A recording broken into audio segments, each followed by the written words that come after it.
All right, guys, welcome back to another episode of the Lifestyle Loops podcast. We're back for episode 13 today, and we have a very special guest, as promised. We have Niko, who, of course, is the first MBFI pro, natural pro. Obviously, won your pro card last year, mate.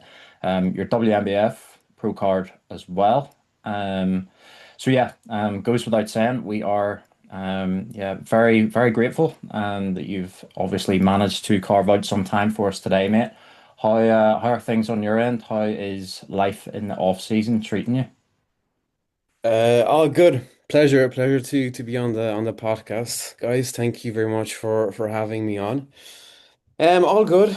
Trying to get back to some sort of normality. I'd be lying if I said that I'm fully recovered from prep at the moment. I put up a post not too long ago about the post-show struggle still very much being there. Like a lot of the prep symptoms are still there.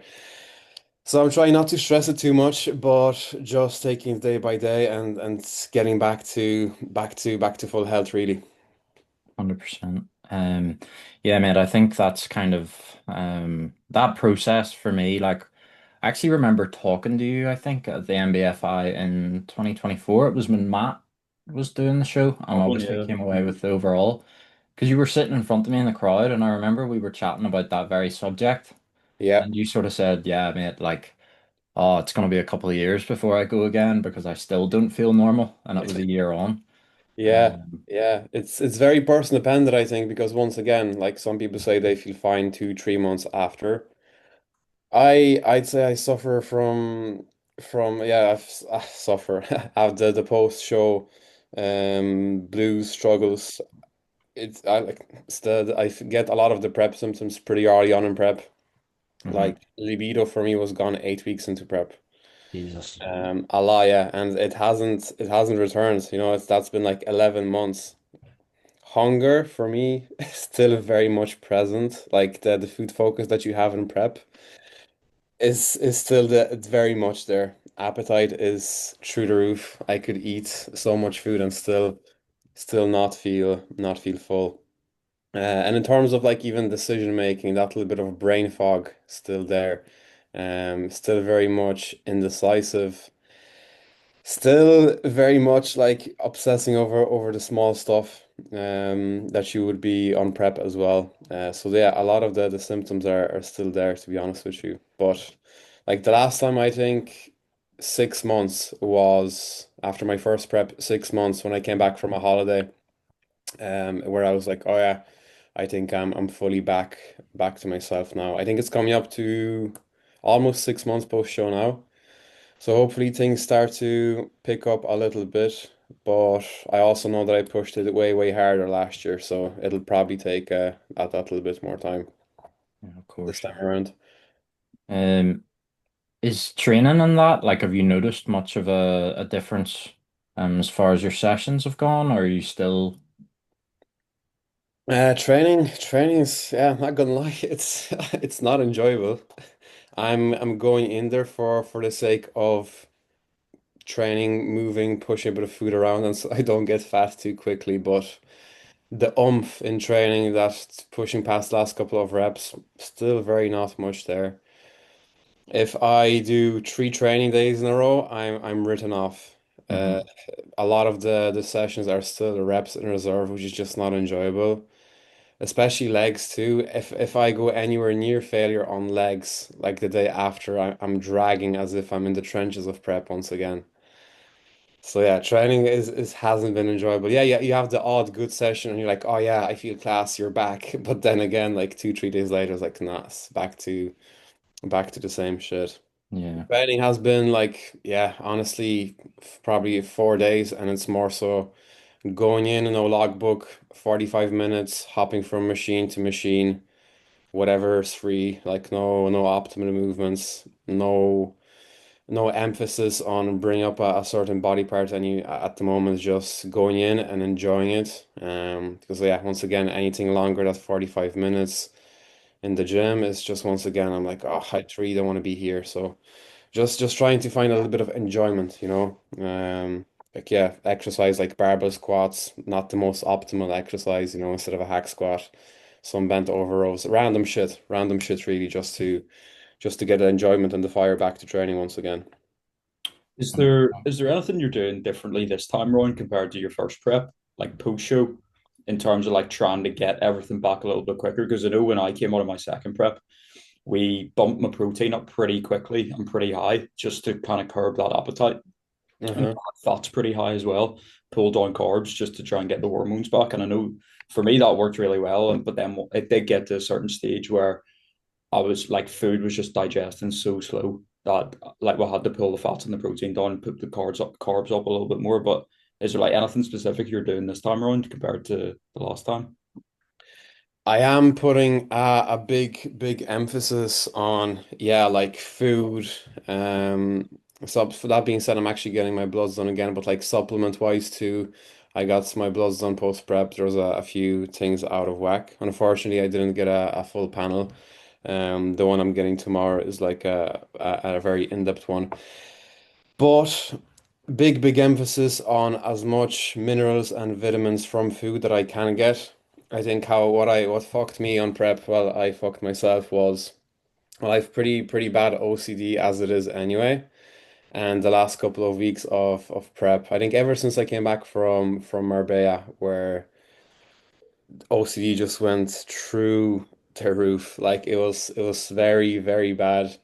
Whatever was like on the meal plan, I was eating the exact same thing. There was not a day went by where I macro matched or macro swapped. I tried to have everything super optimal, like to the point where the brand of fruit, like frozen berries that I was getting, it had to be that. Mhm. Everything was weighed out to the gram. If I was like 2 grams of rice short and there was no rice in the house, I'd have to go to the shop and get rice. It got really obsessive, and that's why I'd say my stress was so through the roof this time on prep. Then when I did start introducing different foods, even something as simple as different types of fruit, so much digestive stress and bloating, even a different brand of rice or like sweet potato or prawns instead of just having chicken and beef like I did all prep, small things like that cause so much like digestive stress and bloating and so on. And just because my body wasn't used to having the different types of fruit. Got a bit sidetracked there, but in terms of yeah, food wise, after post prep, I bumped my fats up very high, and once again, trying to get the hormones back in check. Different variety of fats, your avocados, your different oils, nut butters, eggs, and so on. I'm eating a lot of food, but it's like a lot of clean food. Like, probably I'm not tracking as such at the moment, but anywhere from like 3.5 to 4,000 calories of good food, like a big breakfast of oats, eggs, and all that, sweet potato, like a lot of variety, as much fruit, different types of fruits, different types of veg I can get. And then supplementing with some stuff on the side, like supplements as well, just to make sure everything's sticking over. Like a thyroid stack, I know my thyroid is pretty much tanked. Testosterone's definitely in the bin as well, as I said. But yeah, in terms of that, just trying to get as much variety, good food into the body as possible, and keeping fats high. Like my fats are at probably 80, 90 some days, depends. So yeah, so like 80 training days, 90 rest days, and still feeling ish somewhat okay now. Okay. Um, no, good stuff. Obviously, we had that conversation in 2024, and back then it did sound a bit like you were sort of in the same thought process as myself, maybe going for like 2026 or beyond that.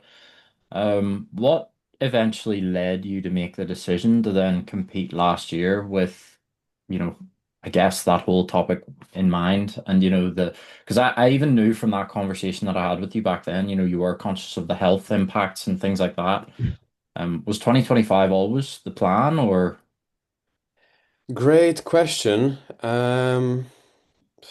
Like yeah, what was 2023? I competed.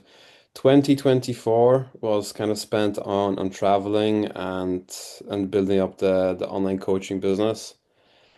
And then I think what lit the fire for me once again was when I went to the Arnold's in the UK and being like surrounded by bodybuilding and all the cool people there. Like it's kind of reminded me of how cool the bodybuilding community is. And then watching the Arnold's and being like, yeah, this is like I thrive in this, you know.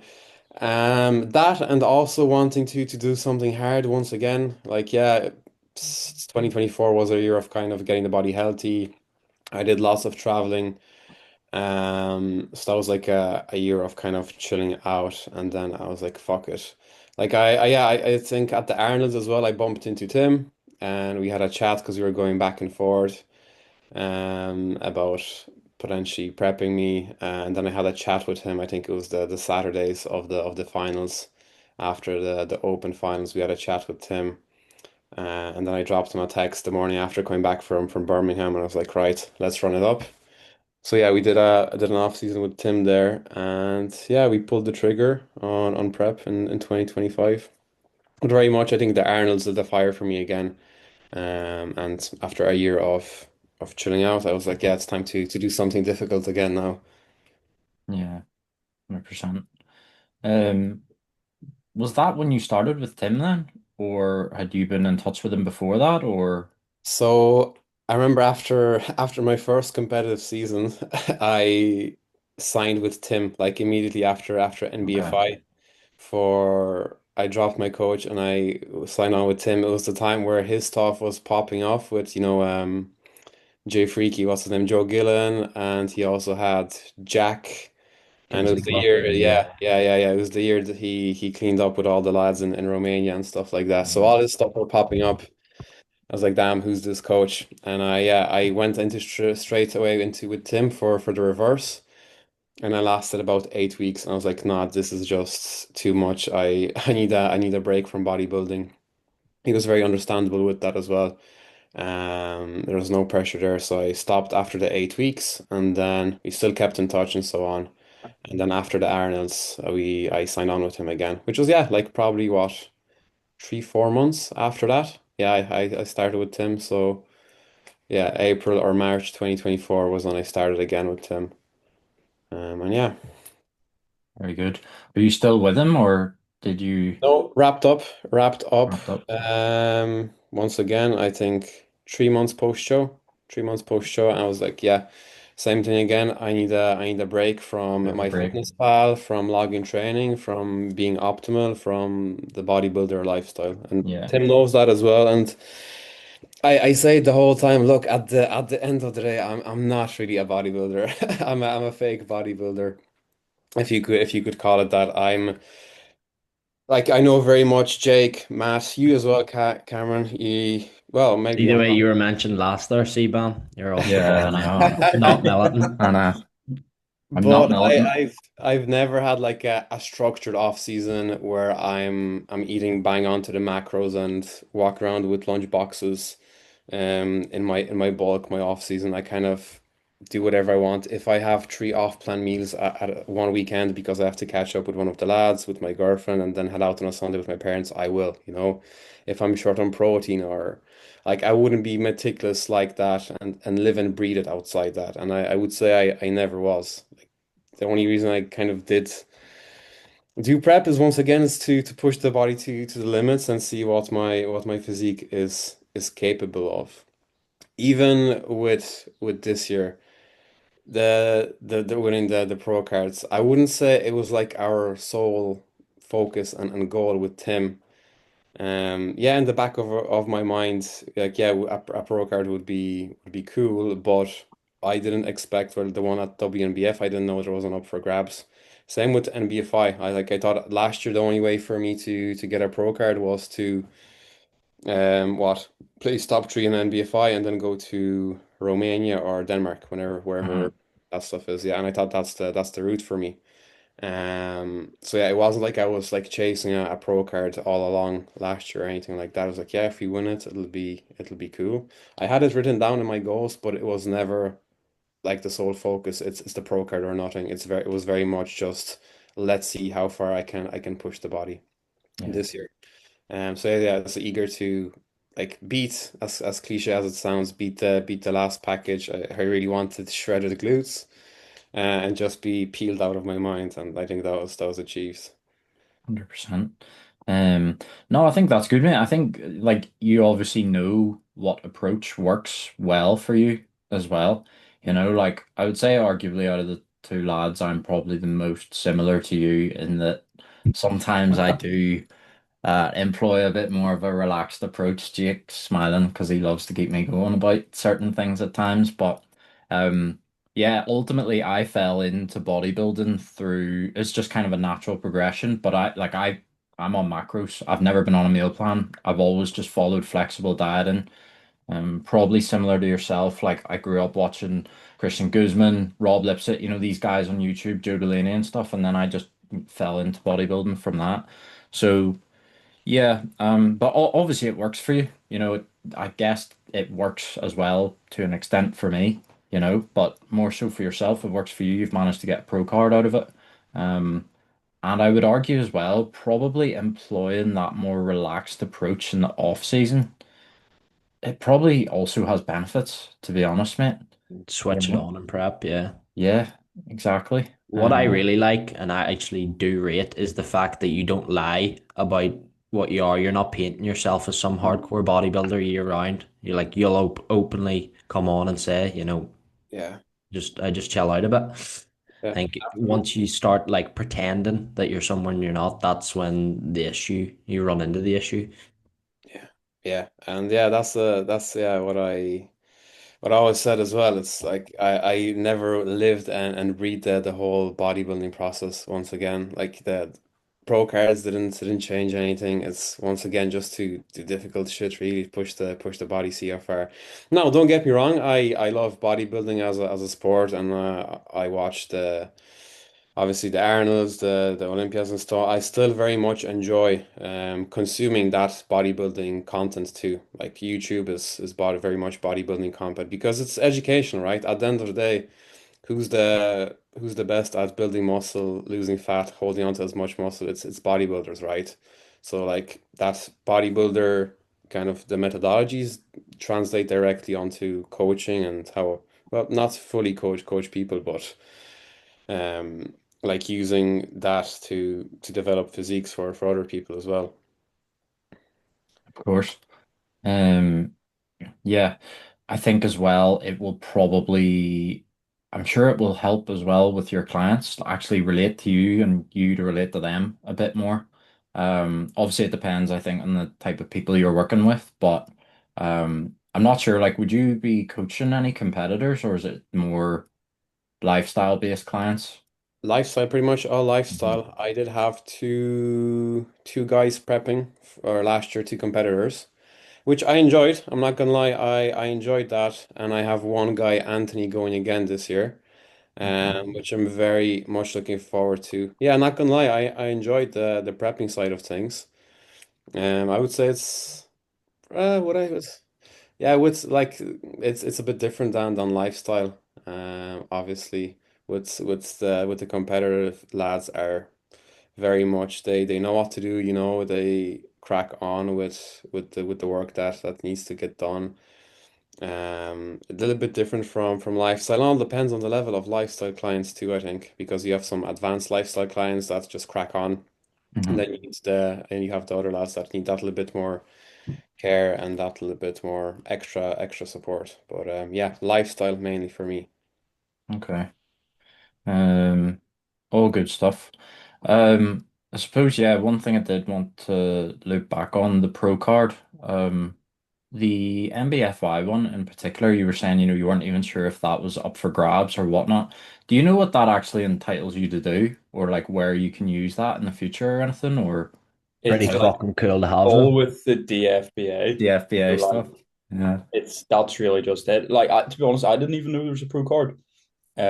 This was literally the first year that they had it, but I remember Jay whipped out the pro card and I was like, oh fuck, here we go. Hmm. I didn't know it was even going to be a thing. But that pro card essentially just allows you to do like pro shows within the DFBA. So they've obviously got all their little affiliate federations, and the UKDFBA is one of them. So it's just like a pro card, but a recognized pro card. So if there's ever like an open kind of pro show like the MBW, then you can do the pro class with that. Yeah. Yeah, Mm. yeah. Okay. I hadn't even a clue. It goes to show I'm pretty sure I haven't even accepted any of the pro cards. Like I was told I have to like accept them and like register online or something like that. Like I have a year to do that. Ah, So that can wait. Don't worry yeah. about it. No doubt you need to pay for that. There'll Yeah, be it's some fine. Yeah. form of membership that you need to Yeah, pay or something. yeah. But no. But no, good stuff. Grant, so yeah, I mean, you kind of touched on it yourself. It wasn't the goal to earn those coming into the season. Um, I know whenever I last spoke to you, I think it was just after you won the MBFI Pro card, you were maybe talking about doing one more show. Is that correct? And then you didn't in the end? Yeah, that was NBW. Oh, okay. Yeah, Tim really wanted me to do that show as well. And I had kind of what 24 hours to decide, but at that point I was like, enough is enough. Like I was really beat up after that NBFI show. I remember the morning after I was like, I know it's only an extra week on prep, or maybe was it a week or two. I think it was a week after. It was an extra week after, but I was like, I just can't do this anymore. So it was the NBW classic, yeah, which then I was kind of kicking myself because I seen that I was watching it live. I seen the production and the setup that they had going on. I was like, wow, that's definitely a show I really want to do. And whenever I do hop back on stage, that's definitely on the cards because it looks really good. You know, AJ pulled off a masterpiece with that show. Yeah. They do say like the gap in between shows is like the most difficult part as well. So even a week or 2 weeks at that stage probably seems so daunting to you, and you're just like, nah, pull Even me if, out, coach. especially if you haven't like planned to do that. Yeah, If that's another you've got it in thing. your head, you can kind of mentally prepare for it a little bit more. But if you're just like springing another show, you're like, right, we're going back into. You thought the show season was going to end, you're going back to normal, but then Yeah, you have to do another week. Yeah, So yeah, because you're definitely you do definitely take your foot off the gas towards the end. You're like you're ready for it to end. And then it's like always like the case with WNBF Worlds extending people's seasons. That just chucks on another however many weeks, and it's like fuck, back to 100% here. yeah, 100%. The dieting between shows was the worst part. Even when so I was supposed to do the show in Derry, that never went ahead, and I think it was like 4 weeks until the next planned show, and that's kind of where you also hopped into WNBF. Like Tim warned me, he was like, yeah, the dieting in between shows is the most difficult part by far. So I can't imagine like holding that like condition for 3 4 weeks without like doing a potential show in between. And yeah, it's like what 3 4 weeks, but it was at the back end of prep, like every fucking day just horrible, really. Yeah. do you want to touch on those three shows? Because you obviously were supposed to do the PCA one, and then you got ill, didn't you? Yep. And the WNBF one wasn't even planned because I remember I didn't know you were competing, and I got a message off Kane, one of your clients, who was also my posing client, and he's Yeah. like, "Niko's here," and I was like, "Well, yeah, I know Niko's here because he's your coach," and he's like, "No, Niko's competing." I was like, "Oh shit." I remember then I was like waiting for you to walk out stage, and because you registered at the very or like at the last minute, you were the Yeah. last one on, and then you were like hidden away in the corner. But that was a good moment actually. But yeah, if you want to just talk through those first two shows. Yeah. So obviously went up to Derry and got food poisoning. Um, well, yeah, that it was more than likely food poisoning. That and then a pile of stress. Like with that, I was obviously getting nervous because I felt sick, like I felt ill, like fluey, and then my stomach wasn't right, as if I was going to get sick. And then I started panicking. That added a bit more stress. There was like a lot of people messaging me now as well. At that point, that's another thing as well. Like when people say pressure is a privilege. Yeah, it's cool, but at that point, I think it was stressing me out so much too. I remember the morning of the PCA show, I had 130 messages across Instagram, WhatsApp, Snapchat, people just just texted me wishing me luck. And that was like, yeah, from like the Friday, Saturday night. I switched off my phone, my work phone, and then I remember Sunday morning, then I woke up to kind of see when I knew I wasn't competing, and I woke up to that many messages, and I was like, fuck, I'm letting all these people down. So that it was, yeah, like the stress accumulated with that didn't end up really well. Um, Came back from Derry the Sunday, and I went out for a meal with my girlfriend. Had like a brunch after coming back from Cork, and then I checked in with Tim. I sent Tim post-workout shots Tuesday, I think, and he goes, like, surprisingly, the best look of prep. What's after happening here? And I was like, yeah, I had an off plan. I felt fucking stress-free after that. Like I could literally feel the stress melting off me. And he kind of jokingly said, he was like, right then, let's hop into WNBF. And I was like, haha, yeah, it would be fun, wouldn't it? And then he got looking and he was like, I think registration is still open. I dropped him a text and he was like, right, let's do this. Let's not tell anyone. Go up, do your town yourself. Use it as a warm-up show to dust off the cobwebs. And yeah, I think I registered like Wednesday, went up for my polygraph Thursday or Friday. I got my girlfriend to do my tan, and I just turned up on stage then on the Sunday. That was pretty wild. Yeah, and once again didn't have a clue that the pro card was there. You could probably tell when they gave the pro card, like there was no emotion from me. It didn't sink in. And who was it? Finbar. He came up to me. He was like, "You want a pro card?" And I was like, "Yeah, yeah. What? What?" And I hadn't a clue what was going on. I was so confused, man. But yeah, that was pretty cool. And then having Kian up there as well was really cool. But yeah, a pretty big turn of events in the space of a week there. I do remember your facial expression whenever they gave Yeah, you the pro card. It was quite funny. yeah, Um, because I think me and Matt were both texting Tim, letting him know how you were getting on during the show as well. yeah. Um, but yeah, no, that was a very, very cool moment. Yeah. I mean, it worked out in the end for you, but I will apologize. I think I was definitely one of those people that texted you at the PCA show saying, "Oh, mate, good luck." Because I'm the worst person in the world for that. I always text people. Um, Yeah, but it's no, it's nice, having that. But even then, towards the end, the last 3, 4 weeks of prep leading up to the show, when I was carving up and putting up stories, and the physique was coming to life and everything like that, there was so much support, like people texting and reacting to, like, I was so sick of my phone. It was making me anxious, and not sound like an ungrateful bastard, because all the support was appreciated, but it got to the point where, like, I didn't even want to put up a physique update, because I knew that, like, fire emojis, likes, and people who were saying, "Oh, you look yeah. you look incredible," and "Best of luck. When's the show? How many shows are you doing?" And so on. And when you get that every time you put up a story, it becomes quite overwhelming. We've spoken about this quite a few times. And like, do we go into prep posting those weekly physique updates, prep update week number 6 and stuff? Or do Yeah, you just take a back seat? And like, I think when you like, obviously you're very good, so that's and people want to support you, but at the end of the day, like you're just a normal person like the rest of us. Like yeah, you're literally just a normal guy, goes to the gym, competes in a bodybuilding show. So you do get so overwhelmed when all these messages come through, and you feel like, oh, I don't want to let these people down. People are saying certain things like, you're going to win this, you're going to do that, and it just takes the fun and the enjoyment out of the whole process.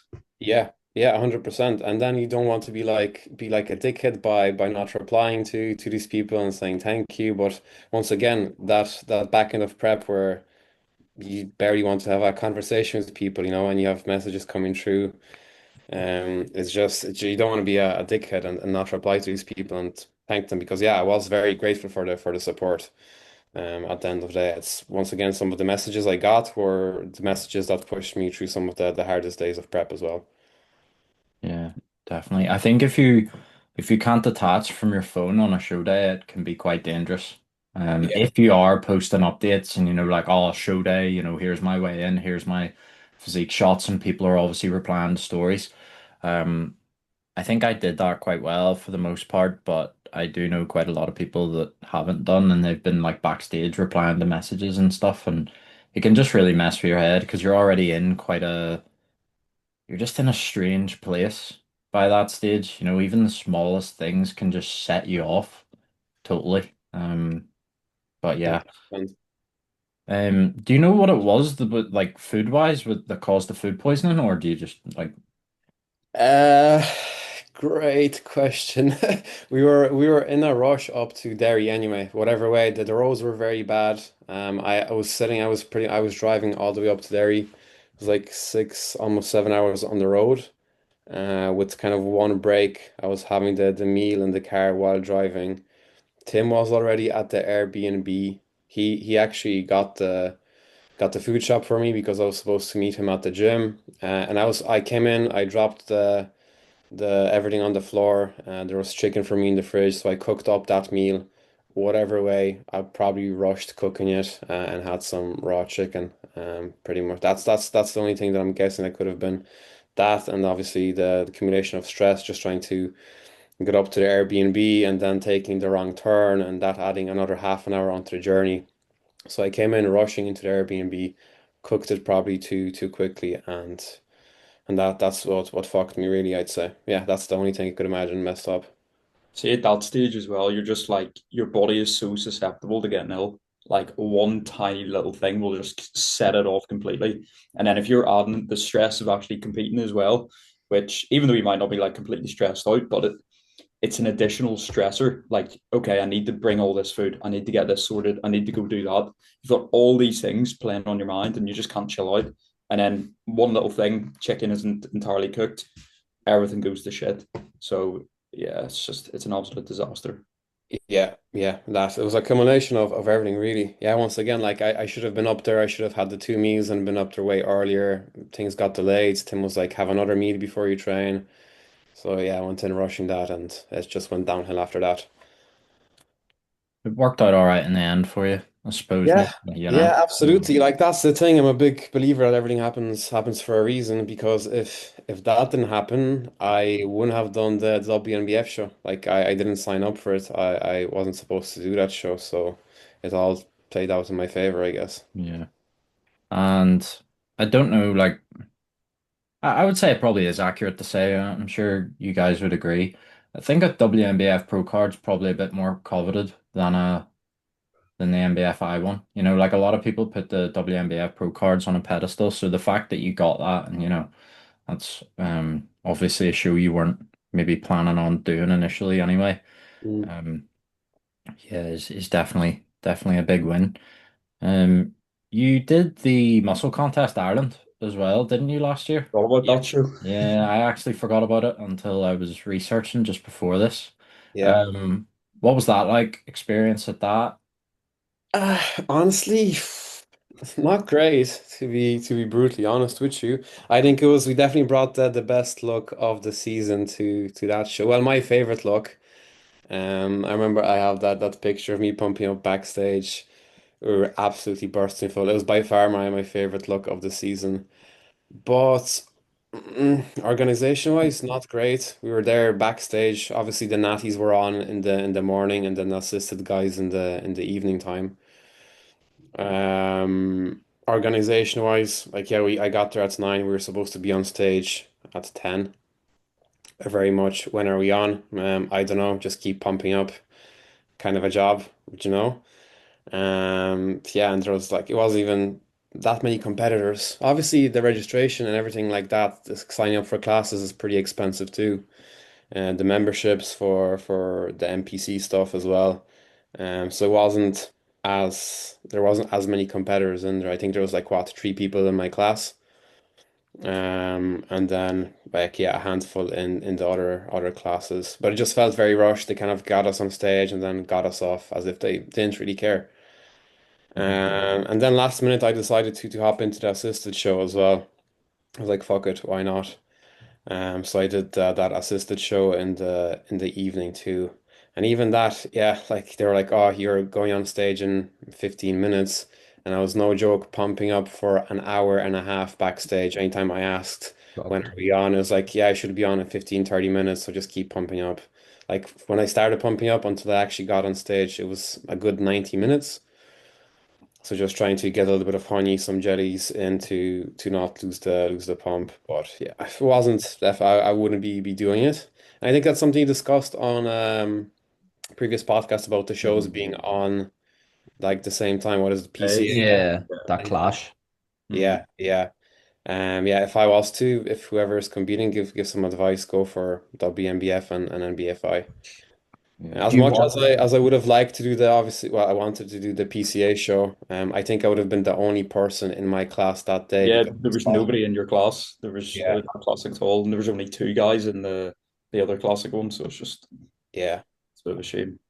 Do yeah. you So want to dive into the peak weeks at all for any of the shows? Like, how did they differ? Like you mentioned there, that was your favorite look and you're bursting full. So how did that differ compared to the other peaks? I suppose I'm asking because I'm just sort of interested in hearing what it's like working with Tim because He just loves Tim. He just wants to. Matt never shuts up and gets out of his ass about how good he is. So I'm sort of interested in your experience with him as well.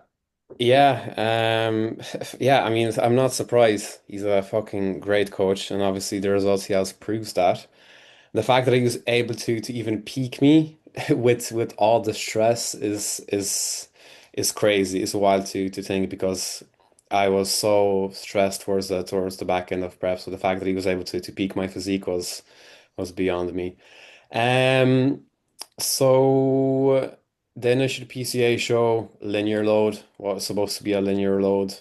That didn't fully go to plan. There was no real peak for WNBF. Of course, I had the off-plan meal on the Sunday after coming back from Derry. So a little bit of fullness carried over from that, and it was just a case. I think I was like 2,600 on the Thursday or the Friday, 2,800. We didn't push it. There was no real peak really, just a little bit of higher food. And then 2 weeks later, it was muscle contests and very much playing it safe with a linear load. I think we started carving up Thursday, Friday, um, Saturday even. We didn't like even taper off. Very straightforward. Going very much by look, by meal, checking in 2, 3 times a day in the morning, and then yeah, going off of body weight. Um, Weighing myself at night after all food and fluid has gone in, and then in the morning. So Tim was collecting all that data, and then very much if we need a top up of food, we'd bump up a couple of meals, reassess the look once again, check in a couple of times, send post workout visuals. And he had all that data. Yeah, very much trialing the food beforehand as well, like finding the sweet spot in terms of fullness and conditioning with post workout shots coming through after like push, after pull, and so on. So he had all that data gathered. I was actually mind blown when he threw like the not the peaking protocol because there was like no this is what we're going to do Thursday, Friday, Saturday, this amount of calories, this amount of food, whatever. But just in terms of all the data he had gathered, okay, we had this much water, sodium in, and this much carbs after push, and you looked like that. And we had this much and this much water, sodium in after pull, and you looked that little bit better, you know. So Mhm. nothing crazy, nothing magical with the peaks, just very much stress free, linear load, a sprinkle of peak max, the I think last final meals of the day, and a serving of Peak Max in the morning, I think, and that was it. Very straightforward. Just trying to replicate the look. Like I usually train in the evening, in the afternoon, even. So it was very much we knew I look great after 2 meals and this amount of water. It's just a case of getting this much food in and this amount of water in before stepping on stage too. And yeah, I think it's a foolproof way to nail your peak, you know? Yeah, it's safe to say he's a fan of a linear load and just not complicating things where they don't need to be complicated. Especially, I think that's sort of him, like personalizing or tailoring that peak towards you. Because if you say you're so stressed throughout prep, like why would he start manipulating salt and stuff for you and like every variable under the sun? That'll just send your head up the wall, and it probably wouldn't render the best look for you. Was going to say, like, he's obviously a very, very smart guy and a very good coach, but Like, yeah, you could absolutely do his all these variables, yeah. his athlete management is ridiculous. Like, he knows what makes people tick and how to get the best out of people, and I think that's what really sets him apart. So, like, just as you said, like, he knows how you respond and what you're like as a person and an individual, and he knows, like, okay, if he's going to give you some crazy complicated peak week sheet where this is changing, you need to do this at this time and drop this, it's just going to mess with your head. And then obviously taking a back seat and just simplifying everything, just go, okay, have a little bit more food now, have a little bit more food. Okay, this is good. We're just going to replicate that. Yeah. That's how you bring the best physiques to the stage.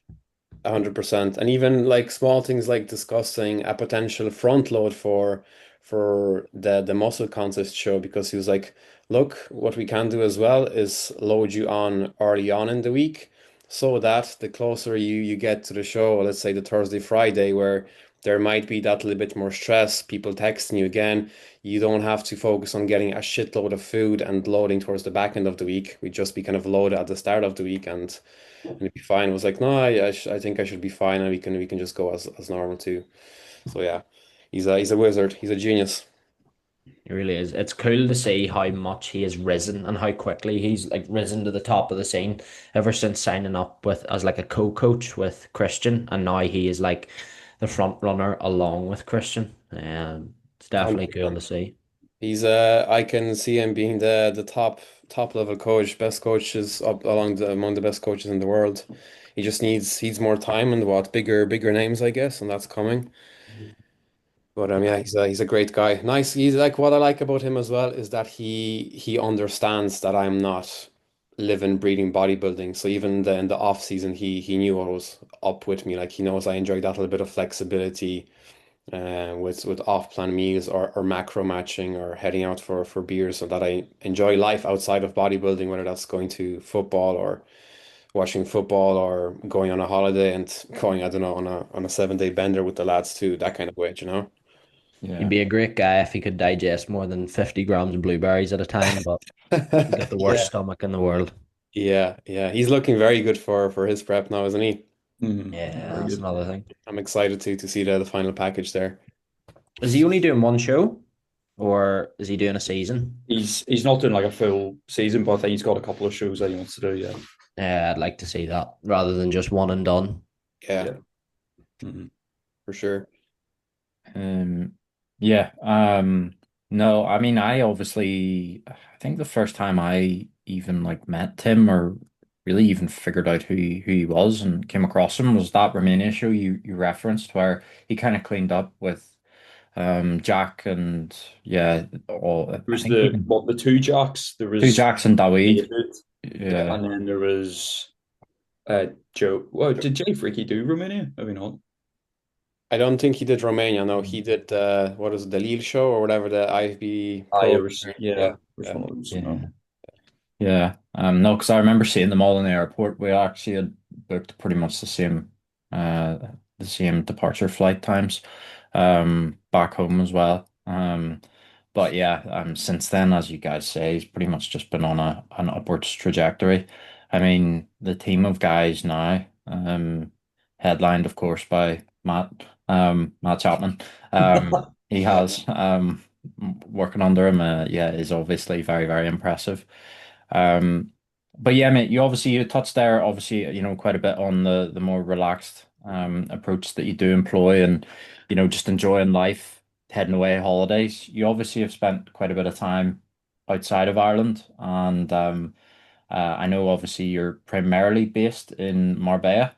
I remember as well, actually, because I remember seeing it at the time. You've spent quite a bit of time in Dubai as well in the past, which is a favorite destination of mine. But yeah, mate, I know you're back in Ireland for a couple of days and then you're heading back out to Marbella. What is it about there particularly that attracts you? And I Yeah, suppose aside from the obvious, the sun. yeah. To be honest, all I need to be happy is sun and a good gym, you know. It's great for everything. The fitness scene is fantastic over there. The gyms are quality, some of the best gyms in the world. Once again, the sun being there, the weather being good is a massive factor. Obviously, it's not stupidly hot year round like Dubai, but it's super close to everywhere too. If I need to pop back home as well, it's what, a 2.5 hour flight rather than the trekking halfway across the world to Dubai. The fitness scene is great. The people you meet there, the connections you make, absolutely fantastic too. There's something there for everyone. If you're into your high roxes, your running, your run clubs, all that. I think it's the place to be, really. You know, it's very, very close to everything. You drive 2 hours up the country and you can go skiing in what is it, Sierra Nevada during the winter time. Even there was when I was over there, what, last month, there was still lads skiing up in Sierra Nevada, which is like a 2.5, 3 hour drive from Marbella. So you have everything there really. And once again, it's not roasting hot 24/7 like Dubai, and it's great. The food is awesome as well. Food is nice. Connections you make, as I said, the people you meet, it's great for growing really. Yeah. What gym do you primarily train at out there, or do you hop between a few? Yeah, hopping between a few. When I was over there, now I had membership in M13. Obviously Dorian's gym. Yeah. Awesome gym, lots of good kit. But it kind of like wore off, I think. The fact that, yeah, there was the sunny days and it's like a very much a dungeon, right? You go into an underground. Padel, the big outdoor gym that everyone sees, Hmm. has its pros and cons. Obviously, it's like a jungle as well. It's so messy. But it is, at the end of the day, it is nice to be able to train out there in the sun. So that's a good option. And then Elements as well, another good gym. I think Shane trains from there Yeah. full time. So yeah, I'm kind of just hopping between a couple of different gyms. Really, I wouldn't say I have a set gym. If I go over, where will I find the most prime kit? That's an important thing. I think Elements has a few prime bits. Yeah, Only a that's few. yeah, only a few to be honest. I haven't seen a gym with lots and lots of prime kit. Oh, I'm not Off been. the top of my head, and even that at Elements, I think they have what, the prime row, the chest supported, Seated row. I've seen that. yeah, the seated row, and I think the chest supported kind of lying row, whatever you call that. Yeah. Dream row? Is that Yeah, Yeah, the the yeah, extreme. the dream row. And potentially a leg extension or something like that. I don't even know. They don't even have that much prime kit there. There's another gym that I'm yet to go. It's a bit out of the way. It's called Oxygen, but I think that's very Yeah. much like all hammer strength stuff. Cybex, the entire Yes. gym is Cybex. Yes. Yeah, that was the one I mentioned before. Yeah. There's Um, another one. wow. It's quite bougie. That's where you'd see all your Marbella bros or your entrepreneurs. It's called the IO. A day pass there is like 50 quid. I think membership for a month is 150 euro. But it's, yeah, very bougie. Like, you have your what you call your gym plus coffee, gym goers there. You know, it's more so to, yeah, to go that kind, not proper training, but they do have a lot of good hoist machines. I trained there once. I recorded a YouTube video in there. Unfortunately, the SD card got mangled, so it'll never go up. But there was a couple of hoist pieces that I've never used before, and they were really, really good. Like the lat pull down, and like I think an incline chest press from hoist, really, really good. I like the lion hamstring curl. Nuri had it for a while. And it, like, you know, the way with the lion hamstring curl, you get like a lot of lower back involvement, like the top. But Mhm. since the hoist machines all like move with the movement, it completely took it off your lower back. It was Okay. a cool feeling. Mm. Yeah, I haven't used much hoist kit, but yeah, there's some of those bits that I used there were fantastic. I feel like the only piece I've used is the row that everybody has used, the chest supported row. That's the Yep. stack, the pin loaded variant. I think Newry have it, don't they, Jake? Trying to think of Or it. they did at one stage. Helmy Can't say has I it used it. as well. I've seen him using I've it seen, before. yeah, yeah, I know what one you're on about. But yeah, you don't actually see as many bits of their kit anymore. because they are a bit gimmicky. Like who really wants to be moving up and down mid set? But Yeah. Getting they do vertigo when you're doing it design like a quite. chest press. Yeah. Please. Um, but yeah, mate, obviously your plan is to head out there permanently then and move out there. Yeah, 100%. I mean, it's a no-brainer. The weather's good, gyms are good, and that's all I really need, you know. Great So stuff. it's like the dream life, just being able to sit in the sun all day, work from your Yeah. laptop and go to the gym. It's Yeah, like that's what I want to do. yeah. So I'm trying to build this business and then I can get out of this country. There's something as well, and I think you said, didn't you do the majority of your prep in Ireland? Yeah, most of it. I was what? I think I did all of June in Marbella last year. Yeah, all of June. So that was what? Yeah, yeah. I came back in Ireland and there was like 8 weeks left of prep. I think that's when I switched it on. But I did all of June, and it's fantastic. It's a awesome spot to prep as well. You Yeah. feel like very productive on prep. It was the routine was really good. The fact that the weather was good, it makes you want to jump out of bed. You know, there was never an issue on going down, doing cardio, hopping into a cold plunge at the gym, back home for some check-ins, then back into to train. And you didn't literally feel like you were on prep, I think, and largely due to the weather being so good, the sun shining non-stop. And even there, like food options too, you have a couple of restaurants where they're more than happy to weigh out your food for you. And I think Gym Junkie, like healthy food options there too. So it's Yeah. great, no-brainer. There's something about prepping in a hot country or the sun, to be honest. I do believe it's just easier. Like you could probably like get up, go get a coffee and just sit in the sun for 2 hours and you wouldn't even think about food. You'd probably just, yeah, get fully immersed in My that. appetite just completely Yeah. disappears when I go in the heat and in the sun. Yeah. That's too, man. I remember I was over there, and I was while I was over there, I was very much following a macros approach still. But it get to the point where yeah, I'd go down, do my cardio, come back up, do check-ins, have like two coffees, a kind of monster. I look at the clock, it's 3 p.m. and I haven't gotten food in, you know? Yeah. Yeah, Intermittent fasting, final boss, yeah, pretty much. hardcore. Yeah. Um, yeah. Speaking of, something that I have written down here, which I'm sure you'll laugh when I bring it up, the raspberry rice and chicken concoction. Yes, Um, sir. what I would like to know is how did that even come about? A great question. It was on that was my pre-workout meal. And my meal plan was chicken rice, and then on the side I had raspberries and dark chocolate. And I got it was inspired by the other meal that you see a lot of people have sometimes, but chicken, rice, banana, and peanut butter. Completely Tires? different though. Completely different. Yeah, I know, Raspberries are like sour. Oh, I know. No, okay, but the trick there was right. I actually sprinkled a little bit of flavor drops. And that's changed the whole thing. White chocolate flavor drops, and I have a massive sweet tooth as well. So I was like, fuck it. Christ. One day I put it all in, and then the melted chocolate on top. And you know what? I had it just to see. I had it like last week just to see was I just losing my mind on prep. But you know what? I'd still have it to right now as a pre-workout meal. I remember you texting me. I posted my banoffee cream of rice on my story, and you texted me saying this flavor's unbelievable. And I thought it was shite, but you were like, "Oh, well, I'm balls deep in prep, so it's great Yeah, with me." I remember that. And I was like, I'll never take a food recommendation off someone and fall asleep in prep. Yeah. Well, So rice, raspberries, chicken, and dark chocolate and Yeah, flavor and drops. flavor drops. You see, if you took out the chicken though and put like whey or something, like a white chocolate and raspberry perform, Yeah. I could see that being Have you pretty. ever tried that? Like normal jasmine rice or whatever with like a whey paste? yeah. Tried it once because Matt Kovac's done it. It's fucking rotten.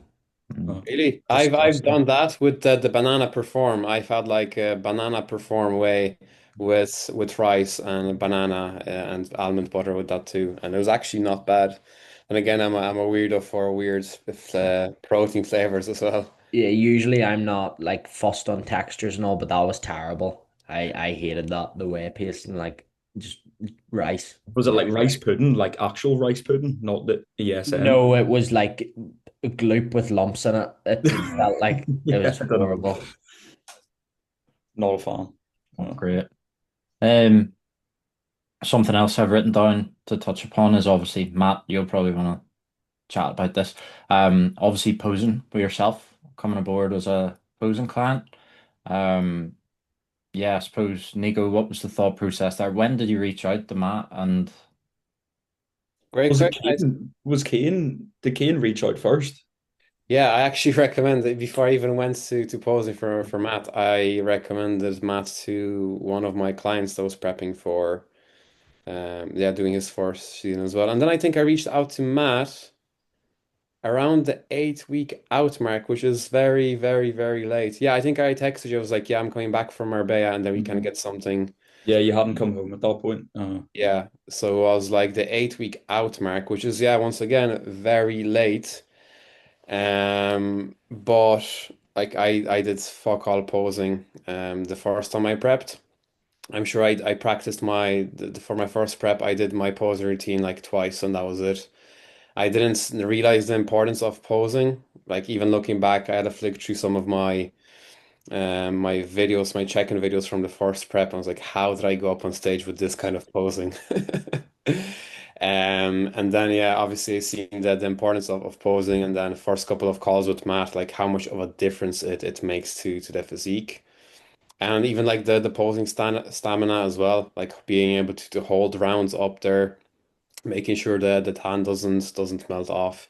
It brought a completely different package. And once again, I think that's another contributing factor why the pro card was won as well, because I could have reality is I probably wouldn't have if my posing was off, if I didn't put as much effort into it. Another thing that helped as well is like checking in very, very often with Tim. I was, yeah, from like the 5 week out mark, I was checking in every day. So like it was posing rounds done a couple of times a day, which something I've never ever done before previously too. So that helped massively. Matt, do you remember what pose you sort of had to tweak the most and what was like already in a good spot when Nico came to you? I think that'll be interesting I here. remember it was a lot spreads. You were just like always so like stiff and tight through the scalp that we were trying to work on trying to get the lats out a little bit better. I think you had like loads of tension up through your chops as well. Yeah. So like trying to open up a little bit more, and then well, we didn't really need it for WMBF, did we? Because they were doing their actually WMBF. I remember that show. They just randomly started Random. poses. It Yeah. yeah, was like they had that criteria of like front double, then side chest and side try and stuff. Yeah. And then they just started like they had all the guys on stage and they would call out a pose and then they would stop for like 20 seconds and then be like, what are we doing next? And then they're like, that's bread.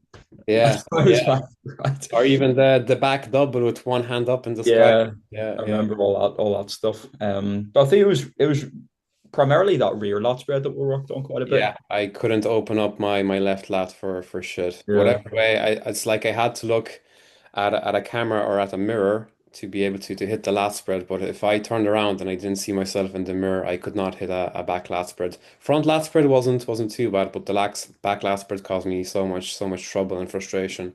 I remember Mhm. that well. I remember What you did about well. You did well at MBFI because obviously when you went into the overall, they just did like every single pose. But I was like, you know what? He's practiced it. He's got a mental side tricep, so we'll hopefully win that pose against Eden. And yeah, you ended up doing very well at that one. Yeah. That was good. What were you going to say, Jake? what about the front on side tricep? Surely it was just like mesmerizing when he came to you. I think we tried to just add a little bit more width. Like we Yeah. just tried to maybe bring the left shoulder around a little bit more, but like I remember seeing it and I think I just burst out laughing on the first call. I was like, "What is that? That's like one of the best Just like said, thank standalone fuck I'm poses." not competing this year. Yeah, I was like, thank goodness I'm going next year. But that was outrageous. Yeah, it was good. did you actually ever just spam triceps, Nico, or is it just like one of those genetic things you've always had really good I remember triceps? when I started training in the gym, I was hitting arms like every second day. It was like chest and triceps, back and biceps, shoulders and triceps, and then a separate arm day. So I was hitting that the whole time. And then High frequency. when I look back at some of like my very first pictures from the gym, my arms were overpowering and my chest was underdeveloped. And even now, I think the reason why they're so big as well is because they take over any pressing movements to the point where like I was pressing 45 kg dumbbells on an incline dumbbell press. The last year I've stripped it back to like 32s, but actually use my chest to press it, and I've seen a significant improvement with that. And they can handle a lot of volume too. I remember my first prep.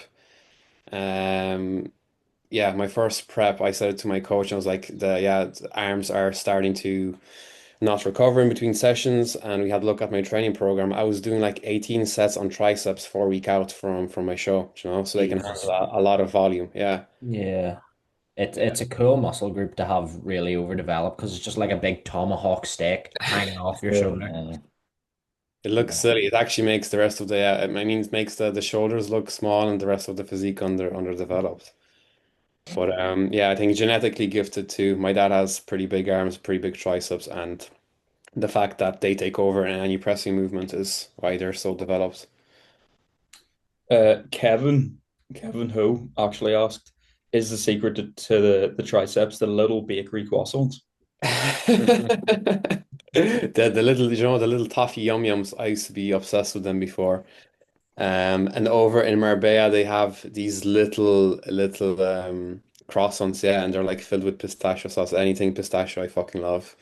And that's yeah, maybe it is the secret. Yeah, who knows? I think I know what ones you mean. They're like tiny little soft ones. Yes, I yes, they can't have remember different the name. flavors. They have different flavors of them there as well. But There's one I had with like maybe it was like coconut and hazelnut or something. yeah, yeah, Oh, yeah, it's unbelievable. So yeah, nice.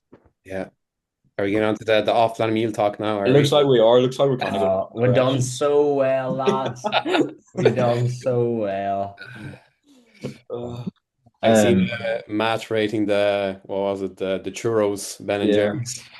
it was good. It was good. It was like I would probably have it top three. Okay. Um, Oh, it but I is was top saying to three the now. boys, I think I probably would have it. Yeah, but I was saying to the boys, it's kind of like I feel like those chunks in, or well, the little cinnamon churro bits in it. I think they just needed to be bigger. They were just kind of like blending into. It just felt like I was eating a lot of ice cream for most of it. Well, Mm. that's why it's 900 calories, Yeah, probably. Probably. it's Yeah. barely anything. Yeah, exactly. That's a diet one. You could fit that in prep, like no Bad Ben bother. and Jerry's.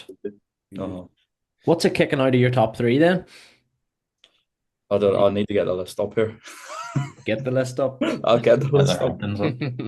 Um, Out of here. Nico, what would be your top off-plan meal or cuisine of choice? Because I know I have seen some, I swear I've seen some nice meals on your story over the past couple of years. Great. Go to. I think a good oven baked pizza cannot beat that. And a nice burger as well. Yeah, a nice burger. They would probably be the two. I've discovered this really nice sushi place over in Marbella. I know, very bodybuilder like to have sushi as an off plan, but you can't beat it, can you? It's Yeah, that's You really great. can't. 4th of digest. April. Can't yep, come soon enough. we are. Di- We are. Yeah, digest really nice. And I'm big. They would be the three. I wouldn't say I have a go-to one. A good pizza, a good big greasy dirty burger as well. And a sushi would be top three, I think. I hope I'm not the only one, Dan, to know what the brunch was after the dairy show fell through. I That's It feel going like to be the was every next listener. question. Yeah, it was very much a plain. It was like an eggs Benedict on like French toast with bacon. Yeah, That's that's it. hard to beat. Like No, that's that. Yeah, two br poached eggs with avocado and like French toast, some bacon, and that was it. brunch food is so hard to beat, but I like never go out for it. And I It's the always timing think to of it. myself, yeah, You know, I think it's the timing. It's like if I go out for brunch, I feel like I can't eat the rest of the day. But That's it. Yeah. That's it's it. it's an I'm a awkward big fan one. of brunch food as well. Yeah, a brunch should be a solid off plan, but I just never have it because it's like, yeah, you're what going protein fats for the rest of the day. Yeah. It's oh, like chicken and it's veg much for easier to manage 12 when you're hours. actually ending your day with whatever the meal is. Yeah. Mm.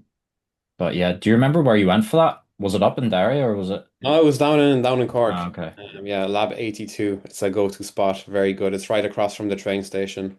So it's really nice. Uh, yeah. No, I was wondering if it was somewhere up in Derry that I may have No, Yeah, no, it man. wasn't. Um, Something else I meant to ask, you touched on it a few times. The first season, was that 23 or had you competed before that? No, 23. It was the year. Was that your first season as well? Yeah, yeah. Yeah, yeah. Um, That was my first season too. Yeah, 23. yeah, that's mad. You were a junior as well, weren't you? Yeah, Did junior. Yeah, junior yeah, men's because I physique? did junior men's physique. Yeah, I did junior men's physique, and I did the Open Classic. Yeah. Yeah. Yeah, that's How mad. is it these men's physique guys with these quads? I don't get it. It was more Um, to see, yeah. Actually, funny enough, that when there was a mention of doing a show potentially down the line, I was always like, yeah, men's physique. But then obviously the quads came up along, and like it'd be a shame to hide them really. Yeah, that'd be criminal. Yeah. what Butcher, do did you you? want to run through your questions or when Steve, I was going to ask something there. you go? Yeah, just one last question on that. What did you think of the NBFI last year, venue wise, in comparison to 23? Mm. Awesome. What was it? 23. Just remind me of It that. was That in the was Helix in the Dublin. Helix in Dublin. Did you like walking up Uh, to the stage or what? Yeah, was walking up to the stage this year past this Yeah, this year and like the past was like, pillars behind. yeah, Yeah. I liked the fact that backstage was so chilled out and you had so much space, so much room for activities. It was very open and very chilled. You didn't feel like you were cramped mhm. backstage. You Yeah, the slept venue was, you slept underneath the tables, didn't you? You just put the hood yeah, up and yeah, literally I walked in, I was like, where's Nico? And you were literally just underneath the table, just Horizontal. yeah, yeah. horizontal. I remember going for a nap. It was nice because yeah, once again there was so much space. Everyone wasn't crammed on top of each other. The Helix wasn't bad from what I remember. I remember for when I was at the Helix, we were in some kind of like a posing room thing as well, and there was only like a handful of competitors back there, so we weren't stuck for space. Honestly, both venues were fine. I think I did prefer last year's venue though. However, yeah, Okay, last year's the fact just like pumping up in the tunnel that little bit there as well, and it was pretty cool. good stuff. I No, thought Yeah. just the seats and stuff were actually quite good in that mm, venue last year. You know where you had mm, like kind of all the flat ones and then actually up the back. Because I remember when you were in the overall, I had gone down to the front, but I could hear like so many people from the back just screaming your name. I just thought that was pretty cool. Yeah, yeah, that was a fun one. It's just my family were supposed to come up, like my mom, my parents, and my sister, and then last minute I got a text that they're organizing a minibus from Cork. And it was like my dad's friends, my cousins, and they were drinking, especially my cousin. They were drinking like since that morning on the bus up, so that's why they were all so loud. that's It pretty cool was. It though. made the show. Yeah, that is Yeah. really, really cool. Yeah, Matt, do you want to go ahead questions Yeah, wise? far away. So no surprise, most of these are about your triceps. Um, Morgan Kilo favorite tricep exercise. Great question. The go-to always was crossover tricep extension on the cables. Like Uh, that way. yeah, yeah, Yeah. yeah. That used to be my favorite for ages. Still is. And then another one that I'm a fan of is what you call it? Incline cable skull crushers. That ridiculous stretch on that. Bit of a pain getting set up sometimes. Yeah, I don't always do it because ideally I do like someone passing the bar. It can be quite awkward to get into. But that's a killer as well. I love that one. So that and I can never beat a good old weighted dip, really. They would be the three to go to if I had to do three for the rest of my life. That would be those. good picks. Morgan, Kind of, shout out Morgan, he's looking ridiculous, isn't he? Yeah, Yeah, that's true. we're hoping excited to for get him him. on. Yeah, yeah, we'll hopefully have him on, I would say, in the next month as well, The, which the would be good. improvements he made with Adam have been I've seen this like when he started with Adam, only a recent transformation. I was like, wow. Crazy, Yeah, crazy. crazy. Reese lifts. Suppose this was kind of answered, but how does one attain triceps like Nico? Those three exercises, parents as well probably play a huge role. Croissants. Croissants. Croissants, filled Crap, croissants. those croissants. That's it. That's the magic to it. And just do 18 sets a week. High volume, 4 weeks stupidly out. high volume. Yeah. Um, Alex Murnane, have you ever thought of going assisted? Yes and no. Um, I actually thought about asking you this when you said that the Arnold's relit the sort of fire for you. I was like, maybe the enhancing.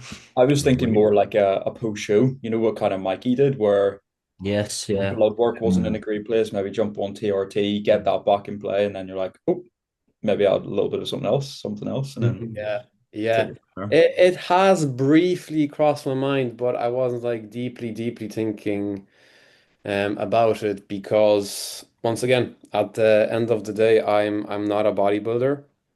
I don't see myself doing this full time whatsoever. I'm more than happy with my current physique, and I know with another 10 years of natural lifting, I'll rinse my potential. And that's the most enjoyable part for me, like the fact that you making these micro tiny changes as a natural. I think we would take out a lot of the enjoyment if we sped things up a little bit with the introduction of PEDs. I think I'd get to my look that I want that bit quicker, and then yeah, I just enjoy the slow steady process, the slow steady journey of natural bodybuilding, and I don't want to be a big blocky bodybuilder at the end of the day. I still want to be functional. I'm once again a lifestyle. I like a lifestyle physique, not a bodybuilder jacked physique, really. Mhm. Fair enough. Is there an end goal within bodybuilding?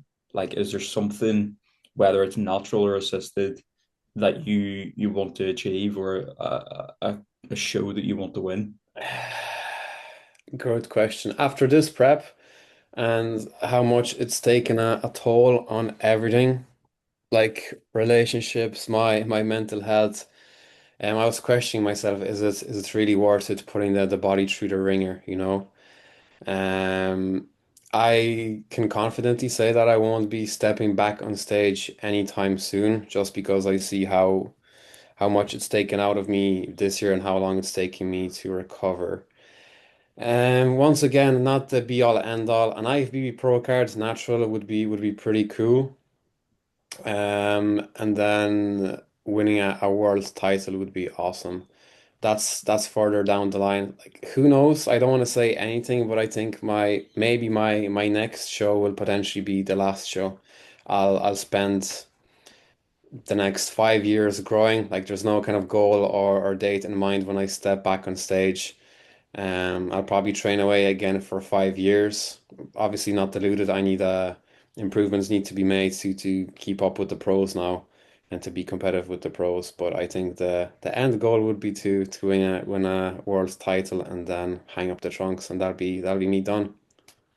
Do you do you think you could prep yourself, like based on how you kind of manage the off season at the minute? Do you think you could carry that into contest prep, or do you feel like you need an actual coach to kind of push you when you need to be pushed? Do I have the skills to prep myself? I'd like to think so, yeah. I mean, like at the end of the day, I've been not online coaching for that long, but ever since I did get into the gym, I've been obsessing over absorbing as much knowledge. Obviously, prepping the two guys last year showed me that I can prep people. I can probably prep myself. I know my body very well as well. Like I've uh, been solo, growing my physique solo for at the very start, and then I was with a coach for 3 years, took a break, and then Tim with 2 years. And I'm very much enjoying self-coaching at the moment now too, which I probably will continue for another while. I'd like to think that I'd be more than I'd be able to prep myself as well.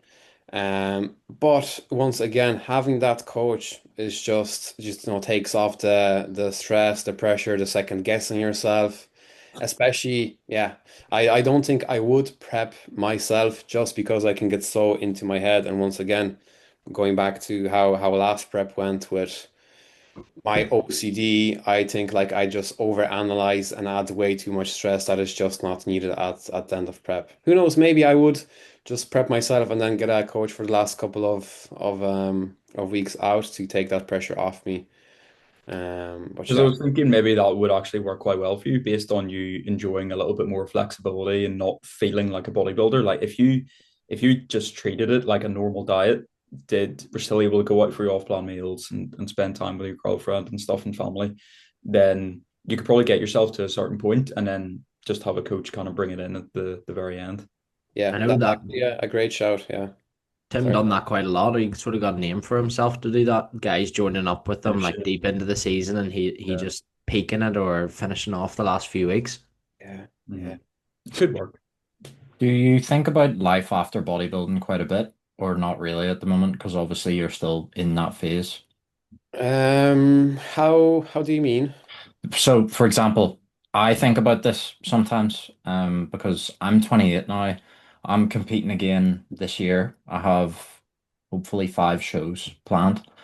And I've honestly thought, depending on how this season goes, this could be my last for 5 years. I might do something quite similar to yourself.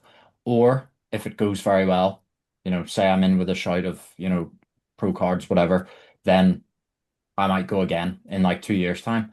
But sometimes whenever I think about that, I'm sort of thinking, I do also at some stage in the future want to get to a point where I go to the gym 3 or 4 times a week for an hour in the morning, and that's me done. And I'm not so focused on 3 hour leg sessions and maybe obsessing over getting those in every single week, or else I don't feel like I've stuck to my process. You know what I mean? So do you ever think about that often, or Recently, yeah, after the last season and seeing how much it's taken out of me, like pretty much a year. Because yeah, like you could still, don't get me wrong, you can still travel and enjoy life to an extent when you are on prep. Not probably towards the back end, but even last year, yeah, I was in Marbella for a bit of prep. But then outside of that, it does take up a lot of your life. And even now, post show, I'm still not back to myself. So it's like prep is still at the back of my head somewhere. But I 100% watch what you said there. Is the goal is to continue lifting. I have a few goals in place. A few things in mind that I want to get back to just to be a little bit more functional and more cardiovascularly fit. Not doing any high roxes or starting running a couple of days a week, but just being a functional athlete once again, three to four training sessions, mix that up with some I don't know, a cycle, a jog once a week, some swimming, and then I want to get back into Thai boxing as well. It's something I've done before. So okay. just yeah, very much enjoying the weightlifting side of things, but not being all in all bodybuilder. You know? And it's kind of I think that's where a lot of people are shifting now as well towards. I see a good bit of people like pulling away from the bodybuilding and more so into the I don't know what you want to call it, hybrids or whatever, but just being functional and healthy. Yeah, sure. Yes, Well, sir. Got any more? one last question. Shay McCall, is it easier to bodybuild living in Marbella or Ireland?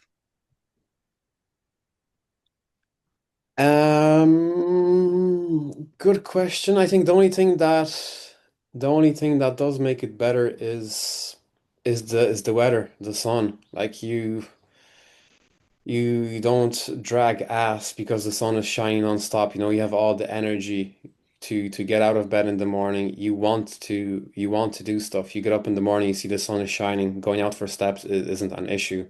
Whereas I came here, it's pissing rain outside the window. It has a knock-on effect on your mood, and everything else becomes almost like a pain in the ass. So I'd be lying if I said that it's not, no. Um, yeah, the main thing is the weather. Even like when we get sun here in Ireland, you feel 100 times better. Yeah.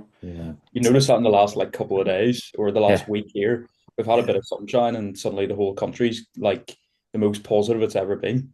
Yeah, but it's everywhere around the world. When I was over in Marbella at the start of this year, pretty much all of January, it was like the worst floods and rain they've gotten in years. And then there was like one day of sunshine. You could even see the locals were like going crazy, and everyone was out in cafes and bars and just craving the sun. It's crazy how much that impacts everything that you do. Mhm. Yeah, just totally lifts your mood Yeah. for sure. And Um, Matt, was that the last of the questions? Last one. Don't forget, I forgot about the quick fires. Oh Oh, yeah. Jake, that's a good way to do you wrap it wanna go up. over those quickly? Yeah, you're probably familiar with these, Nico. I'm actually quite interested to hear some of these answers. Kicking things off, number one, cream of rice or oats?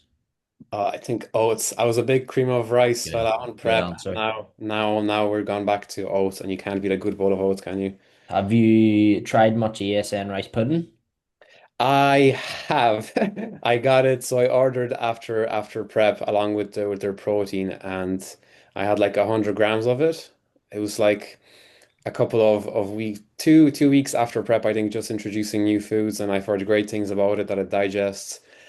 And yeah, I had 100 grams of it, and it felt like I ate nothing. Yeah, I was probably more full after one rice cake than 100 grams of rice pudding. it's Seriously, stupid. You can do like 100 mils of water, and that's completely fine. it's Yeah. crazy how light it is on the stomach. Like you feel like you eat nothing after it. What do you think of it texture wise, though? Do you like it more than oats or cream of rice? Nah. I No. don't. Actually, I thought the texture was quite strange. I wasn't a fan of it. It's like soggy Rice Krispies, isn't it? Fuck, I Mm. really like it. I don't Yeah, know, Nah, maybe I'm weird. I nah. wouldn't be a fan of the texture now. Oats all day for me. Prep or off season? Ooh, I think I'd say prep, to be honest with you. Um, yeah, just because that little bit more switched on, that little bit more productive. Like yeah, I do switch on that little bit more. Yeah, the prep routine just does make you productive up to a certain point. Like I Yeah, before remember, you enter that hole where you're yeah, just not functional. yeah. So prep, I'd have to say prep for me. Takeaway slash street food or a fancy meal out, going to a restaurant. Fancy meal out. Yeah. Here, Butcher, you said you changed your mind on this on Mm-hmm. the NPC pod. We've got two restaurants booked, and now you're saying you prefer a takeaway. What Yeah, I prefer it. Doesn't mean betrayal? I don't want to go. I would Betrayal, much mate. rather us have that restaurant food and all sit down and watch the Arnold Classic or something.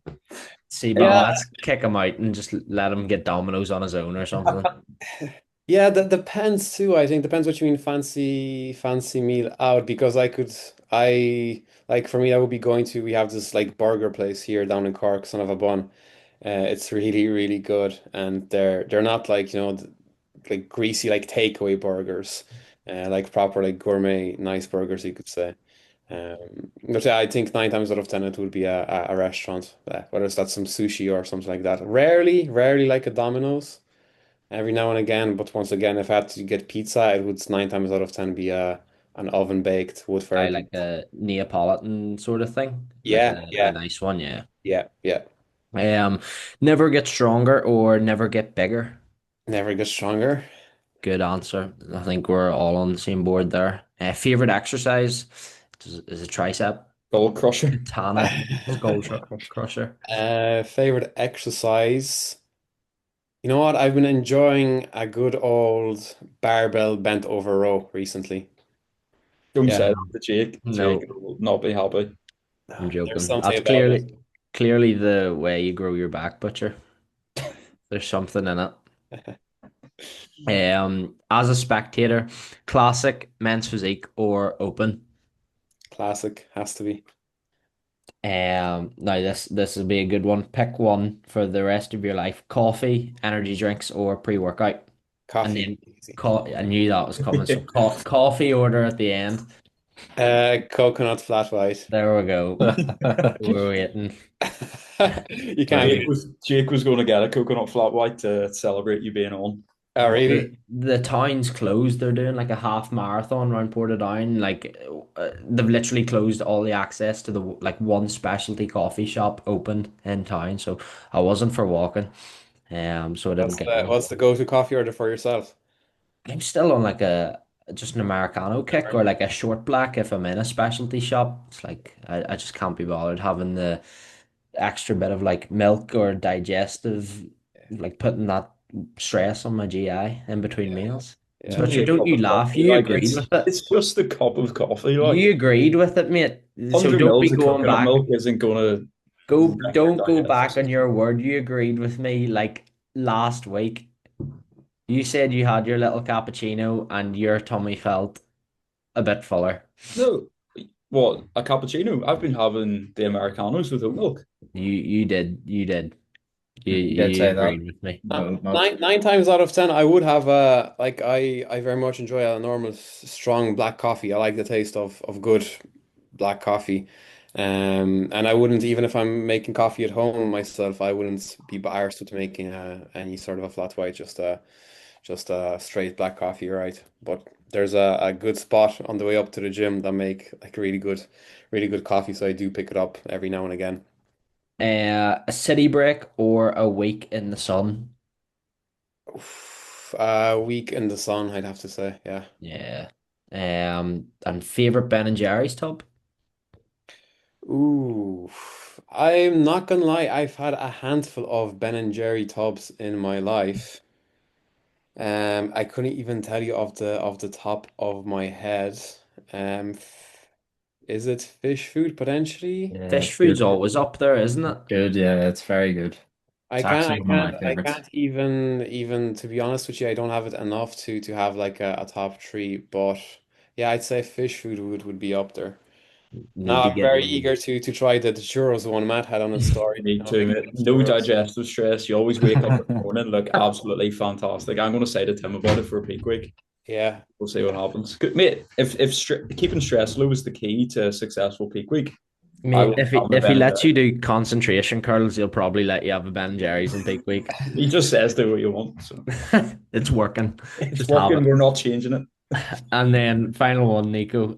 Strong front shots or strong rear shots? ooh, I think strong rear shots. Yeah, You hear that, butcher? because You need a back. Yeah. yeah. No, front shot. Your face is in the front. And the reason I'm saying that is because you never really see anyone with like a ridiculous rear shot. Like, yeah, maybe a back, but I've never been seen anyone and that has like ridiculous glutes and hamstrings. You know, it's I think a body part that's over. Obviously, the lads at the top of the game, yes, but 9 out of 10 people could do with a way more glute, hamstring, back. Yeah, that's Having good like rationale. the glute and the hamstring will just set you apart at like the amateur level. Like Yeah, you could have Yeah, nothing else, and you could turn to the back, have the glutes and the hamstrings. Suddenly you're like pushing for that first place, and which directors. yeah. no, Yeah, you don't. never see anyone have like an incredible posterior where you're like, fuck, his posterior is ridiculous, right? Mhm. Yeah, Very rare. that's all of the quick fires done. Happy days. That was a pretty good list of answers, to be fair. I would have to say I wouldn't disagree with any of those. Um, yeah, Just no, need to get them more educated in the game of Ben and Jerry's. Yeah, Doesn't know the yeah, trick. of course. yeah. Um, must have missed that part of the application to come on today. But um, yeah, no. That's all I have, guys. Anything else from yourselves you want to mention, or happy Fun. All enough? good. Good one. Grand. We will leave it there then, guys. Nico, again, thank you very much for coming on, mate. We really, really appreciate your time. The links to Nico's profile on Instagram will be in the description, on this YouTube video and on Spotify. But yeah, guys, as always, thank you very much for listening, watching, and for giving us your time. Please leave us a like or a rating on Spotify. We really, really appreciate it. And yeah, we'll of course be back next week. But until then, thank you very much and cheers. Thank you guys. Appreciate it.